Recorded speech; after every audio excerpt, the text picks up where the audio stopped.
Good morning dear students. Last lecture में हमने start किया था ऑर्गेनिक सिंथेसिस वाया इनोलेट्स। तो आज हम देखेंगे हमारी मेलोनिक एस्टर सिंथेसिस की। तो लास्ट लेक्चर में हमने देखा था जो मेलोनिक एस्टर होता है वो हमारा क्या होता है CH2, उसके बाद होता है हमारा COCH2H5 एंड COCH2H5, यानी कि उसमें क्या होती है हमारी एक्टिव मिथिलीन ग्रुप होता है। तो उसमें हमने कल जो हमारे जो रिएक्शन हम देखने वाले थे उसमें हमारे बेसिकली 3 स्टेप्स होते थे। फर्स्ट स्टेप क्या था हमारा, हम formation of enolate A9. Second step था हमारा एल्काइलेशन रिएक्शन जो हम करवाते हैं SN2 रिएक्शन के साथ। और उसके बाद फिर लास्ट स्टेप था हमारा हाइड्रोलिसिस एंड डीकार्बोक्सिलेशन। हाइड्रोलिसिस हम करते हैं यानी कि एस्टर को हाइड्रोलाइज करा के हम कन्वर्ट कर लेंगे एसिड में। उसके बाद उसका करेंगे डीकार्बोक्सिलेशन यानी कि उसमें से एक CO2 मॉलिक्यूल निकल जाएगा।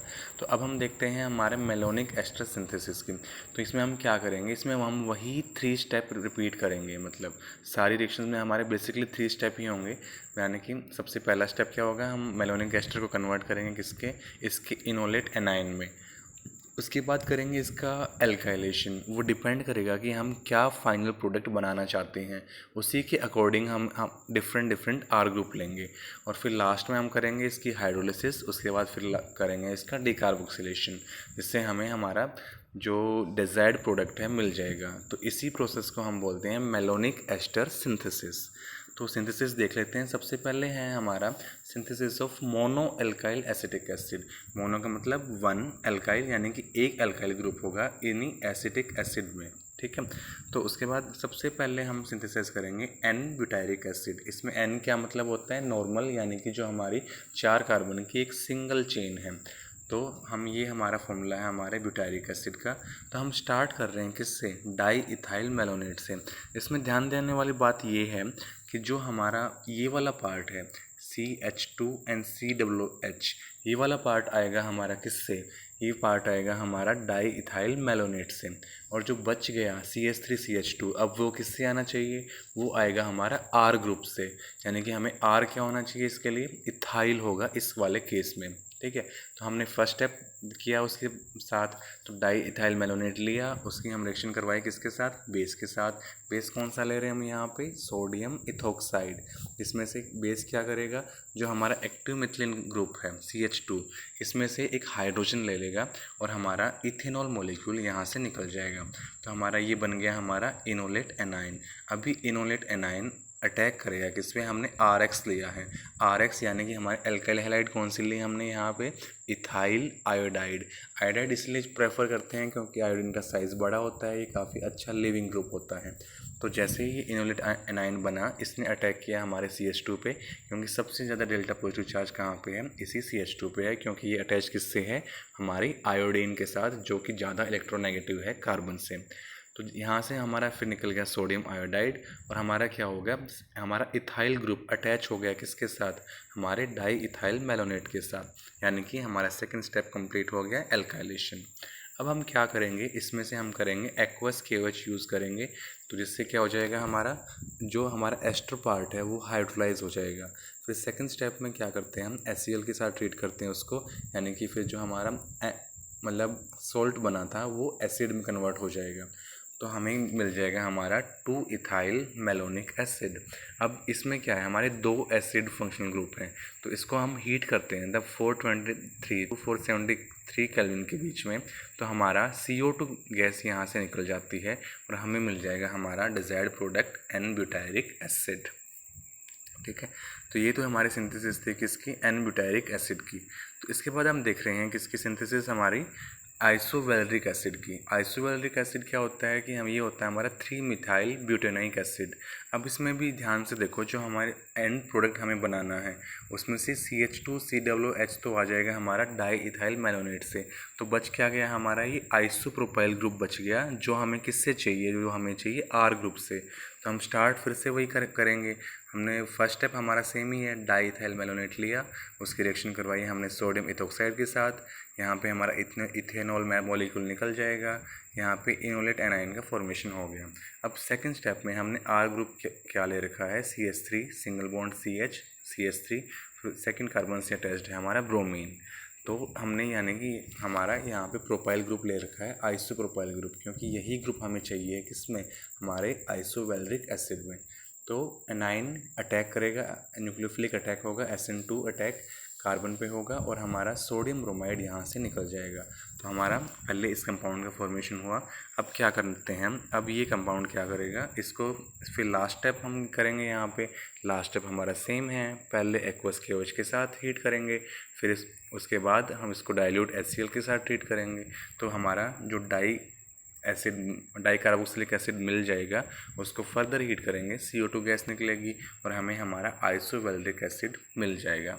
तो ये तो थी हमारी सिंपल मॉलिक्यूल की सिंथेसिस। अब हम देखेंगे किसकी, डाई एल्काइल एसिटिक एसिड की, यानी कि हम उस पर 2 एल्काइल ग्रुप लगाएंगे एसिटिक एसिड में। तो सबसे पहले कौन सा देख रहे हैं हम, 2 मिथाइल प्रोपेनोइक एसिड, यानी कि अभी क्या है, जो हमारा ये पार्ट था CHNCOOH, ये तो आ रहा है हमारा किससे, हमारे डाई इथाइल मेलोनेट से। अब बच गए 2 ग्रुप, एक CH3 और ये दूसरा CH3, यानी कि हमें जो हमारे डाई इथाइल मेलोनेट पे जो ये 2 हाइड्रोजन है यहाँ पे, इन दोनों को रिप्लेस करना पड़ेगा किससे, 2 CH3 के साथ। तो हम सिंपल रिएक्शन है, सेम वही स्टेप रहेंगे। फर्स्ट स्टेप सेम है, हमने लिया इसको बेस के साथ रिएक्शन करवाई, इनोलेट एनाइन बनाया। अब इसकी रिएक्शन हम किसी के साथ भी करवा सकते हैं, क्योंकि इनमें क्या है, दोनों ही CH3 ग्रुप हैं। तो यानी कि पहले कौन से CH3 के साथ करवाते हैं, कोई फ़र्क नहीं पड़ता। तो हमने इसमें मिथाइल आयोडाइड लिया, सोडियम आयोडाइड निकल गया और हमारा एक मिथाइल सब्स्टिट्यूएंट लग गया यहाँ पे।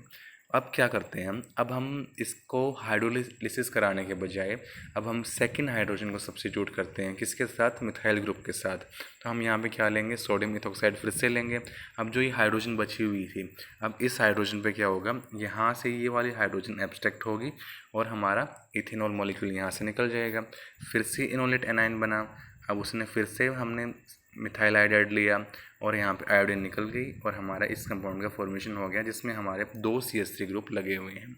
तो अब हम लास्ट स्टेप करेंगे यहाँ पे, यानी कि हम इसमें क्या होता है, जो हमारा सेकंड स्टेप है एल्काइलेशन का, वो 2 बार रिपीट होता है। यानी first and second step 2 bar repeat होते हैं।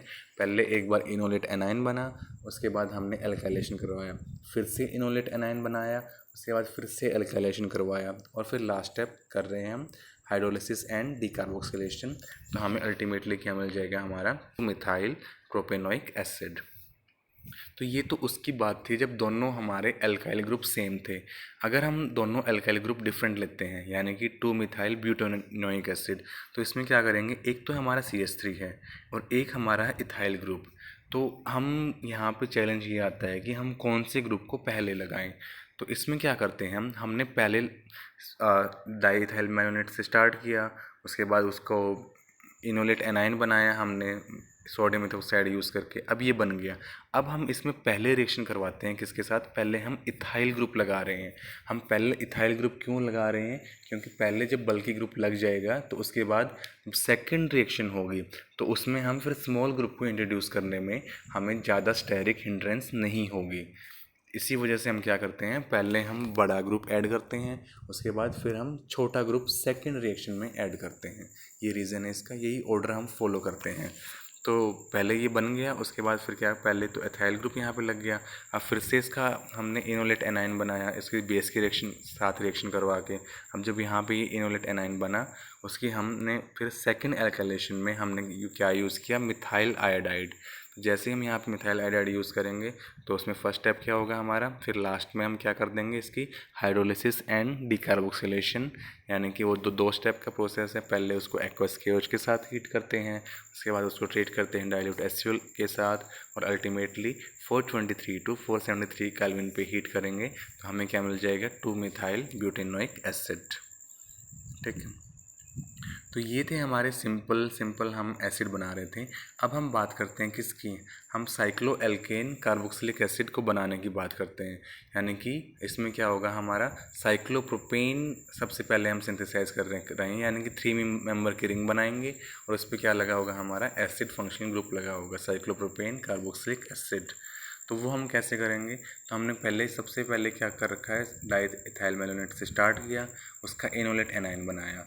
अब हम रिएक्शन करवाते हैं किसके साथ, यहाँ पे हमारा 1,2 डाईब्रोमो इथेन, यानी कि ब्रोमीन है, उसके बाद उसके आगे लगा हुआ है CH2, फिर से CH2 एंड ब्रोमीन, यानी कि इस कंपाउंड के साथ रिएक्शन करवाते हैं। अब इसमें ध्यान से देखने वाली बात ये है कि जो हमारा मेलोनेट होता है, डाइथाइल मेलोनेट, उससे हमारा एक CH आ जाएगा, COOH आ जाएगा।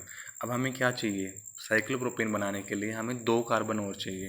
तो हमने क्या कर रखा है यहाँ पे 1,2 डाइब्रोमो इथेन का यूज़ करते हैं, जिससे क्या होता है कि यहाँ से ये ब्रोमीन निकलता है, यहाँ से ये ब्रोमीन निकलता है, और हमारा इस कार्बन के बीच में और इन कार्बन के बीच में बॉन्ड का फॉर्मेशन होता है, जिससे हमारी साइक्लोप्रोपेन रिंग बन जाती है। तो इसको 1,2 डाइब्रोमो इथेन यूज़ करने का ये रीज़न है। ठीक है, तो हम पहले कि ये सिमेट्रिकल कंपाउंड है तो किसी भी साइड अटैक कर सकता है, कोई प्रॉब्लम नहीं है। तो पहले तो क्या होता है कि एक ब्रोमीन निकल जाता है यहाँ से, तो हमारा NaBr यहाँ इस स्टेप में निकल जाएगा, इस वाले स्टेप में, और हमारा इस कंपाउंड का फॉर्मेशन होगा। अब जो फिर से हमारा है सेकेंड स्टेप में क्या करेंगे, हम करेंगे इसका इनोलेट एनायन बनाएंगे। लेकिन इनोलेट एनायन बनाने के बाद अब एल्काइलेशन दोबारा नहीं करना पड़ेगा, क्योंकि हमने जो ऑलरेडी इसमें लगा रखी था, मतलब ऑलरेडी इसमें लिविंग ग्रुप प्रेजेंट है।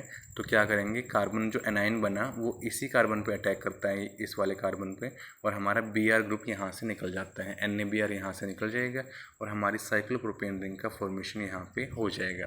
फिर लास्ट स्टेप होता है हमारा हाइड्रोलिसिस एंड डिकार्बोक्सिलेशन, और हमें अल्टीमेटली साइक्लोप्रोपेन कार्बोक्सिलिक एसिड मिल जाता है। तो ये थी हमने 3 मेंबर की रिंग बनाई। अगर हमें 3 से ज़्यादा मेंबर की रिंग बनानी हो, तो जैसे कि for example cyclobutane carboxylic acid बनाना है, तो उस केस में हम क्या करेंगे, तो हम वहाँ कुछ भी नहीं करना होता। हम जिसे हमने पहले लिया था साइक्लोप्रोपेन बनाने में 1,2 डाइब्रोमो इथेन, यहाँ पे हम क्या ले लेंगे 1,3 डाइब्रोमो इथेन, यानी कि एक कार्बन मिडल में और बढ़ा देंगे, सो दैट हमारी 3 मेंबर की रिंग की बजाय यहाँ पे हमारी 4 मेंबर की रिंग का फॉर्मेशन होगा। तो फर्स्ट स्टेप हमारा सेम है, हमने डाइथाइल मेलोनेट लिया, उसकी रिएक्शन करवाई हमने किसके साथ, सोडियम इथोक्साइड के साथ, तो हमारा इनोलेट एनायन का फॉर्मेशन हुआ। अब हमने यहाँ पे यूज़ किया है 1,3 डाइब्रोमो प्रोपेन। तो अब ये क्या करेगा, ये भी सिमेट्रिकल है, तो ये किसी भी कार्बन पे अटैक कर सकता है और हमारा ब्रोमीन मॉलिक्यूल वहाँ से निकल जाएगा। और फिर क्या होगा, हमने फिर से इसको ट्रीट करवाएंगे किसके साथ, सोडियम इथोक्साइड के साथ, इथेनॉल यहाँ से निकलेगा। और अब क्या होगा, अब फिर से वही होगा, यानी कि हमें दोबारा एल्कलाइजेशन करवाने की ज़रूरत नहीं है, क्योंकि ऑलरेडी इसमें हमारा ब्रोमीन लिविंग ग्रुप प्रेजेंट है। ये कार्बन पे अटैक करेगा हमारा कार्बन एनाइन, और हमारा क्या निकल जाएगा, NaBr यहाँ से निकल जाएगा। और जैसे ही हमारा ये 4 मेंबर की रिंग की फॉर्मेशन हो गई, फिर हम लास्ट स्टेप करेंगे यहाँ पे, जो क्या है हमारा हाइड्रोलिसिस एंड डिकार्बोक्सिलेशन। तो वही 3 स्टेप रिपीट करेंगे, aqueous KOH, heat, dilute HCl and ultimately heat, जिससे क्या होगा, हमारा साइक्लोब्यूटेन कार्बोक्सिलिक एसिड का फॉर्मेशन हो जाएगा। तो अभी हमने क्या बनाई है, यानी कि 3 मेंबर की एंड 4 मेंबर की रिंग बनाई है, जिसके बाद उसमें क्या अटैच है, हमारा एक COOH फंक्शनल ग्रुप अटैच्ड है, यानी कि हमने एसिड बनाए हैं। तो अगर हमें बनाने हों क्या कि सिंथेसाइज करना है हमें cyclo alkane di carboxylic acid, अभी तक हमने क्या बनाया था, इसमें मोनो कार्बोक्सिलिक एसिड बनाया था। अगर हमें डाई बनाना हो तो उस केस में हम क्या करेंगे, उसमें हम बनाएंगे हमारा cyclo alkane di carboxylic acid. तो इसमें हमने क्या यूज़ कर रखा है, इसमें हमने 2 मोल लिए हैं किसके, हमारे डाई इथाइल मेलोनेट के, यानी कि हमने इसमें फर्स्ट स्टेप स्किप कर रखा है। फर्स्ट स्टेप सेम रहता है, हम क्या करते हैं, डाइथाइल मेलोनेट लेते हैं, उसकी बेस के साथ रिएक्शन कराते हैं सोडियम इथोक्साइड के साथ, और हमारा इनोलेट एनाइन बन जाता है मेलोनिक एस्टर का। अब क्या करते हैं, अब हमने क्या किया, उसके 2 मोलिक्यूल ले लिए और हम इसकी रिएक्शन करवा रहे हैं किसके साथ, CH2Br CH2Br, यानी कि क्या है ये 1,2 डाइब्रोमो इथेन। अब पहले वाले ने अटैक किया इस कार्बन पे, तो हमारा एक Br बाहर, दूसरे वाले ने अटैक किया इस कार्बन पे, हमारा दूसरा ब्रोमीन बाहर। तो अल्टीमेटली क्या होगा कि हमारा 2 मॉलिक्यूल के साथ हमारे 2 कार्बन बीच में अटैच हो जाएंगे। तो जैसे कि यहाँ पे ये हो गए हैं, अब हमने क्या किया है, इनकी रिएक्शन करवाई है किसके साथ, हमारी सोडियम इथोक्साइड के साथ, बेस के साथ। तो जो दोनों के ऊपर जो एक एक हाइड्रोजन बची हुई थी, अब वो हाइड्रोजन यहाँ से निकल जाएगी। तो किसका फॉर्मेशन हो, C नेगेटिव, यहाँ पे Na पॉजिटिव का फॉर्मेशन हो गया। अब हमने यूज़ कर रखी है आयोडीन क्यों यूज़ करते हैं हम, उसका रीज़न ये है, यानी कि ये C नेगेटिव है, ये नीचे C नेगेटिव है, और ये अटैच किससे हैं, CH2 के साथ। तो यानी कि हमने जो यहाँ पे कॉर्नर है ये वाला, यहाँ पे CH2 है, यहाँ पे CH2 है। अब आयोडीन है हमारे पास I2, तो वो कैसे होगा, पहले वाले ने अटैक किया, ठीक है, और यहाँ से I- निकल गई, ठीक है। अब क्या करेगा, अब ये दूसरे वाला ये प्रोसेस हुआ, यहाँ पे फॉर्मेशन किसका हो गया, कार्बन आयोडीन, ठीक है, इसकी दूसरी बॉन्ड बनी हुई है, वो शो नहीं कर रखी है यहाँ पे।